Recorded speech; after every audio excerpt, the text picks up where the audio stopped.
একটি গ্রামে দুটি বাচ্চা ছেলে থাকতো। তারা একে অপরের খুব ভালো বন্ধু ছিল। তারা দুইজনে সবসময় একসাথে থাকতো এবং প্রত্যেকদিন একসাথে স্কুলে যেত।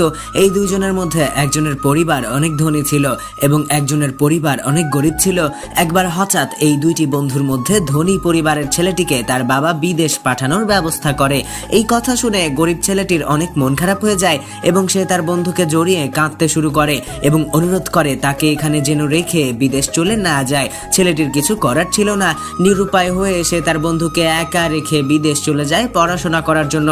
তখন ছেলেটি বুঝে নেয় এবং এভাবে দেখতে দেখতে 22টি বছর কেটে যায়।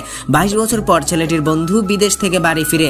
বন্ধুর ফিরে আসার খুশিতে সে তার কাজ ফেলে প্রথমে তার বন্ধুর সাথে দেখা করতে যায়, কিন্তু ছেলেটির বন্ধু তাকে চিনতে না পেরে তার সাথে কথা না বলে সেখান থেকে চলে যায়। এর জন্য তার মন খারাপ হয়ে যায় এবং সেও বাড়িতে ফিরে যায়।